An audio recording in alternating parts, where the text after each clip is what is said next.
Donc, nous voici arrivés au tout dernier jalon de cette partie sur les fonctions.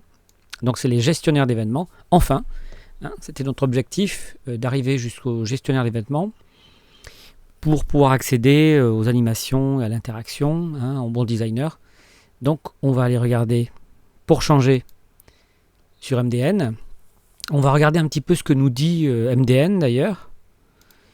Et alors que nous dit MDN? On va un peu paraphraser tout ça pour gagner du temps. Donc il nous dit qu'en JavaScript, les gestionnaires d'événements, qu'on appelle Event Handlers, sont des fonctions et non des objets. C'est intéressant. Alors ce sont des fonctions et non des objets contenant des méthodes handle event. Donc ce sont des méthodes de liaison avec le DOM. Et ces fonctions ont l'objet event comme unique paramètre. Donc il faut retenir event handlers, handle event, event. Voilà. C'est un peu répétitif, mais c'est ça. Ensuite, que nous dit MDN? Que les objets d'un document HTML sont susceptibles de recevoir des événements sont...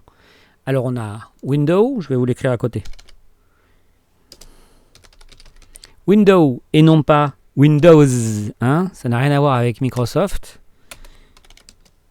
Document, alors document on va le voir tout de suite, et c'est un gros classique, il est indispensable. Et puis element, j'écris toujours dans le désordre moi. Il y a un peu de dyslexie peut-être. Element. Donc ces trois-là, c'est vraiment... Alors document, c'est HTML document. Bon, passons. On reverra ça en détail dans l'atelier sur le DOM. C'est vraiment trois éléments incontournables qu'on va recroiser régulièrement.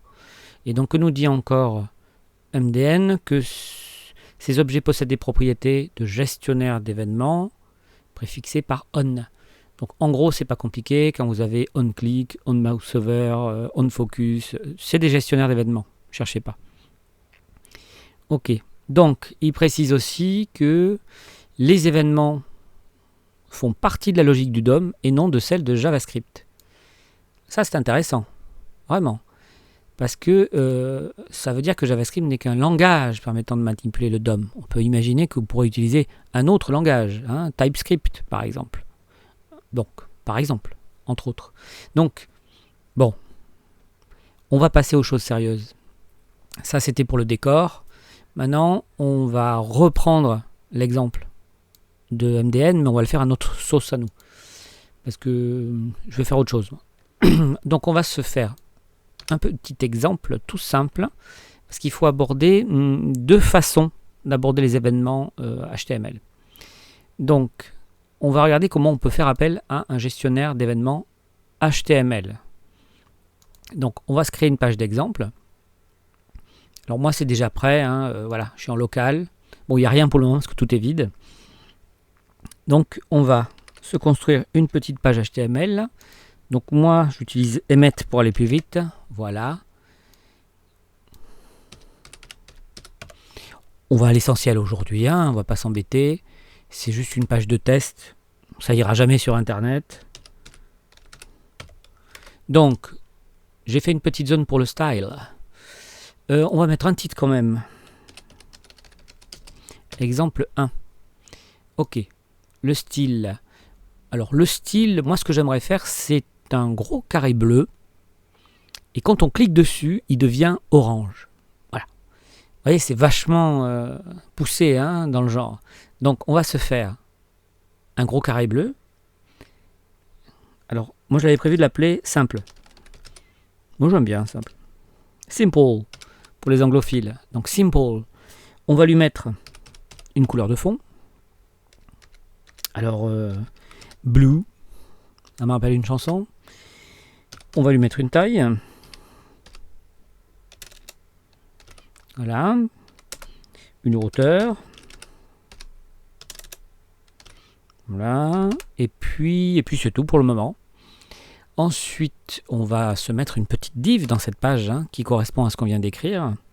Donc, une div possédant l'ID simple. Alors, je vous rappelle que les ID sont strictement réservés à JavaScript, qui sont uniques, alors que les classes, je rajoute aussi une classe, elles servent à CSS. Donc là, j'ai fait une classe simple, hein, pour taper sur cette classe-là, de façon à lui donner une forme. Hein. On va enregistrer et on va regarder. Ah, merveille. Mon carré bleu apparaît. C'est un gros carré. Hein. Moi, j'aime bien. C'est bien, on le voit bien.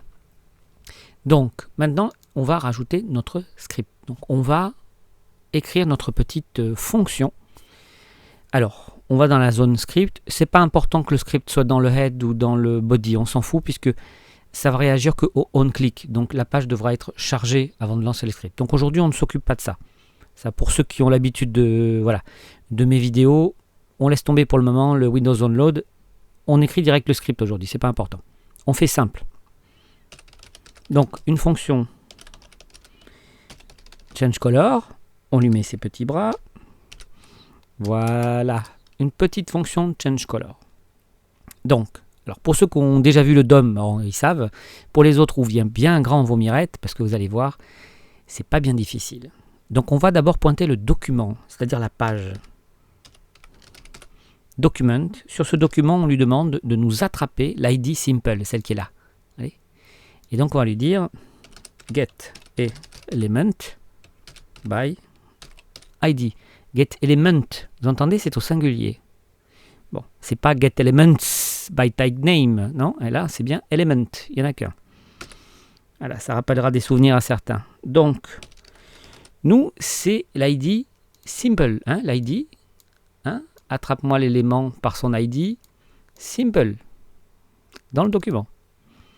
Alors, qu'est-ce qu'on veut faire à simple? On veut lui changer la couleur. Alors, on va faire quoi? On lui applique la méthode style. Tiens donc, c'est étrange. Sur style, on va choisir la propriété background.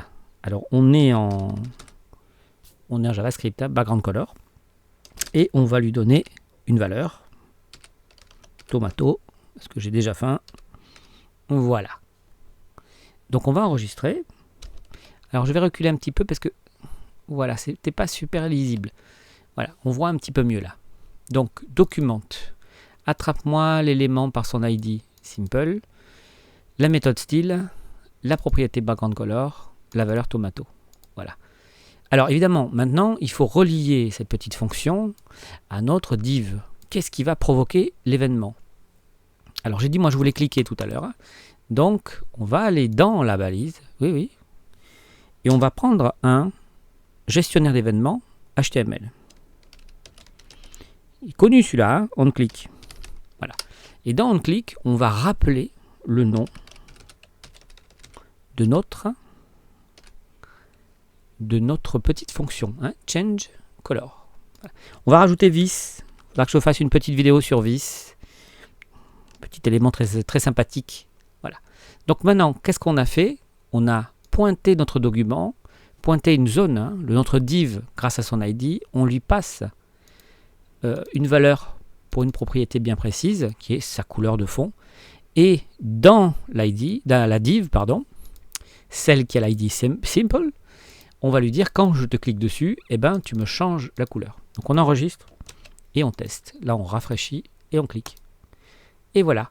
Alors ça, c'est l'ancienne méthode. Hein. On faisait ça depuis... moi, j'ai connu ça depuis le tout début. Hein. C'était très, très courant en HTML4. Donc, c'est l'ancienne méthode. Moi, je ne vous la conseille pas aujourd'hui. On peut rafraîchir pour retrouver la couleur bleue. Voilà. Je ne vous la conseille pas aujourd'hui parce qu'elle est deprecated, comme ils disent. Elle est dépréciée. Elle est ancienne. Voilà. Mais vous risquez de la rencontrer sur le net parce que sur le net, il y a du code qui, quelquefois, n'est pas tout à fait récent non plus. Voilà. Là, maintenant, nous allons voir la version moderne. Si vous avez aimé, mettez un pouce bleu, partagez, commentez, mais surtout abonnez-vous.